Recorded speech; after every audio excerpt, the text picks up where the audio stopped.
Later tonight, Her Royal Highness the Princess Royal introduces Christmas Glory, a celebration in words and music from St George's Chapel in Windsor Castle. That's here on Carlton tonight at 11:30.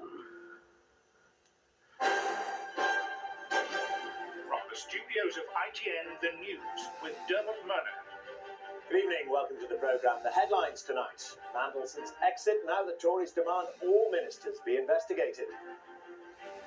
Halfway round, Branson and his team face their toughest test. And from Britain with love, Romanian orphans get an early Christmas from our school children. The Conservatives today demanded an inquiry into the financial affairs of every minister in the wake of the home loan row. The government is trying to draw a line under the resignations of Peter Mandelson and Geoffrey Robinson, but the Tories say it's not over yet. Here's our political correspondent, Harry Smith. It was a relaxed-looking Peter Mandelson who swept past waiting reporters, saying nothing as he arrived at his West London home. He was in for just 2 hours before he was off again, heading out of town for Christmas. He leaves behind one big unanswered question about what he put on his application for a mortgage from the Britannia Building Society. By law, he should have declared the loan he'd arranged with fellow Minister Geoffrey Robinson. At first, Mr Mandelson said he did, but last night his spokesman issued a statement saying Mr Mandelson cannot locate a copy of the original application form, but believes it may not reflect the final financing arrangements on the property, as these were undecided at the time he applied for the mortgage.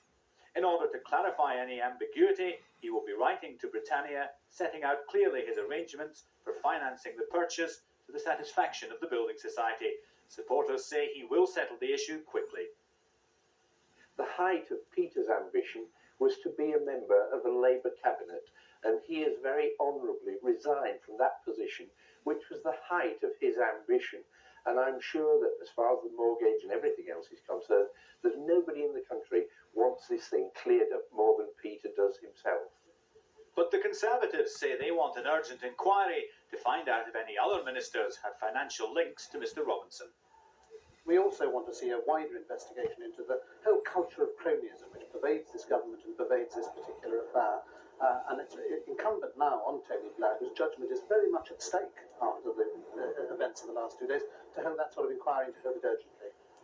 Meanwhile, as Mr Mandelson considers his future, standing as the new Mayor of London is one possibility being put forward tonight by friends, the hunt goes on for the source of the leak. One suggestion is that it was Charlie Whelan, here on the right, the press secretary to Gordon Brown, whose supporters have a long history of feuding with those of Peter Mandelson. The Guardian has, in its reporting, categorically denied that any of this information came from Charlie Whelan, Gordon Brown's press officer. On the other hand, Mr Whelan's got plenty of enemies in Whitehall, and some of them, I'm sure, will be sharpening their knives for him now. Westminster is now deserted for Christmas, but clearly the Conservatives are in no mood to hand gifts to the government. This affair may die down over the next few days, but it looks like rumbling on well into the new year. Harry Smith, ITN, Westminster. Richard Branson and his team are now at the halfway point in their attempt to fly around the world in a balloon. Spirits are high, but they're at the mercy of bad weather over the Pacific. ITN's picture editor Dick Donnelly and reporter Terry Lloyd have this exclusive report from on board the official chase plane. I have the balloon in sight. He's over the Sea of Japan. He's about 310, about our 11 o'clock position. Contact. Great. They defied the Chinese authorities by flying through forbidden airspace. They carried on even when they were ordered to land, and today they crossed into safety. Using specially installed cameras on board the balloon and a microwave link to our chase plane, Richard Branson gave me his initial reaction. Well, it went from complete exhilaration, having had the most magnificent trip across the Himalayas, to one of, I suppose, utter desperation. We had to go into China. We had no choice. The wind was taking us there. These pictures were taken from the pilot's capsule as it was carried over China, the latest in a series of trouble spots for Branson's team. With Libya, Iraq and China now behind them, the route ahead should be trouble-free for the balloonists, but they still have the Pacific, America and the Atlantic Ocean to cross before they get close to the finishing line. The pilots can concentrate on ballooning once again, now the diplomatic wrangling's over. Normally we would have thought that the Pacific was going to be our biggest challenge and the most frightening part of the journey. obviously we've had so many diplomatic problems today that it seems almost friendly by contrast. With so many ups and downs, the balloonists' latest worry is that they'll run out of fuel before making it home. Terry Lloyd, ITN, over the Sea of Japan. The father of the world's only surviving octuplets said tonight he was stunned beyond belief about his new children. He spoke publicly for the first time about the 6 girls and 2 boys who are still critical but said to be coming along very well. Shuli Ghosh reports. The proud father faced reporters at the hospital where his children have now all been named. His wife is stable. He is stunned beyond belief. I'm excited and grateful to God for giving us these blessings. Doctors at the Texas hospital had feared not all the babies would survive. They're still critical, but against the odds, they are improving. We're real excited about their progress thus far. The first baby, the A baby, is continuing to be very stable and is having some feeds given to her into her stomach. I wish I could make my smile a little bit wider, but I can't. I'm the proudest uncle. It's emerged the Octuplets' father faces charges for allegedly striking his mother-in-law. Meanwhile, as the babies continue their fight for life, donations and offers of help have flooded in from around the world.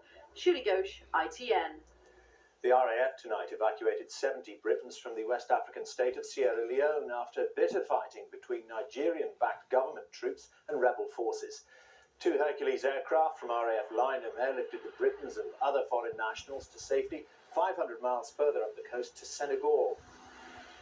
Rhys Daniels, the boy of 7 who lost his long fight against the rare genetic illness Batten's disease, was buried today. His parents asked mourners to wear bright clothes to celebrate his life. And in America, at least 8 people were killed when a coach overturned in bad weather. Many others, including the driver, were injured. Some passengers were trapped for several hours. Airports have set new records for the traditional Christmas getaway. On the roads, though, the rush is already over. Sue Saville reports. Roads across the country were quieter than expected tonight. Many of the 16 million journeys anticipated this Christmas were made early. It's the airports that are seeing the busiest traffic. 20,000 people left from Manchester today. 750,000 Britons are heading abroad. Gatwick Airport will see 250,000 passengers this weekend. There are certainly more people travelling this year than in previous years, and that's partly due, I'm sure, to the fairly miserable weather we've had in the last few weeks, but also to very good exchange rates. Many travellers just want the sun. Looking forward to it being just boiling and sunny and bright. We're going to Lanzarote and hopefully we'll be sunbathing tomorrow. Passengers heading off for Christmas are being asked not to wrap any presents they're taking with them in case they need to be searched. But there is at least here the chance to do some very last-minute Christmas shopping. Sue Saville, ITN at Gatwick Airport. Finally, a year ago, ITN's Paul Davis revealed the plight of Romanian children, many with AIDS, who'd been shunned by their parents and their communities. His pictures of the orphans being cared for at an AIDS hospice run by British volunteers touched the hearts of ITV viewers who wanted to do something to help this Christmas. Well, for months, thousands of British school children have been packing up presents in shoeboxes for the orphans. And Paul Davis returned to Romania to watch the special delivery. A familiar figure making the Christmas of some of Europe's most deprived children. But Santa, as always, is just the messenger. The presents packed in the familiar shoeboxes were all sent to Romania by British school children, whose teachers told them in a country the other side of Europe there were boys and girls who were poor, many without parents, children for whom this could be the only present this Christmas. Hundreds of British schools participated, and an estimated 250,000 shoeboxes have been distributed across Romania. Father Christmas made a special delivery to these sick children at an AIDS hospice in the town of Cernavodă in eastern Romania. These children, who all have AIDS or are HIV positive, are shunned in their own community, which makes a present from a faraway friend who's even enclosed his photograph that bit more special. The AIDS hospice has already benefited from British generosity after it featured in an ITN report 12 months ago. Following our visit here last year, ITN viewers donated enough money to complete a new floor here at the Cernavodă hospice. This school classroom, one of 5 new rooms for the AIDS children, a present for this and many Christmases to come. And the children have already started work on their thank you letters. Paul Davis, ITN, Cernavodă. And that's it this Christmas Eve. From the entire team here at ITN, good night. Have a very happy Christmas.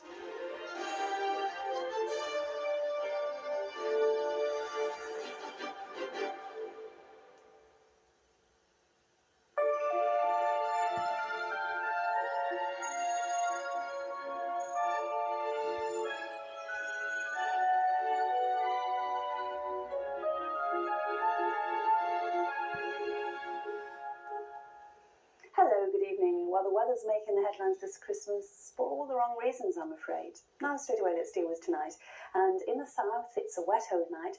For the north, colder, clearer weather along with some wintry showers. So as we go into Christmas Day, the high ground in Scotland, this is the only place set to experience a real white Christmas. Sunshine here along with those wintry showers. Now, further south, to begin the day at least, some brightness, and we start the day on a dry note. Already, though, we see that cloud gathering down in the southwest, and during the course of the day, wet and windy weather sweeps across England and Wales, with severe gales there in the south of England. As for temperatures tomorrow, well, academic really, what with all this weather action. Now, here's a reminder for Boxing Day. We are expecting severe gales over a large part of the country, with the western side of the country set to see most of the disruption here. Well, in spite of the weather, let me, on behalf of myself and everyone at International Weather Productions, wish you a very Merry Christmas. Power Gen. Power, whatever the weather.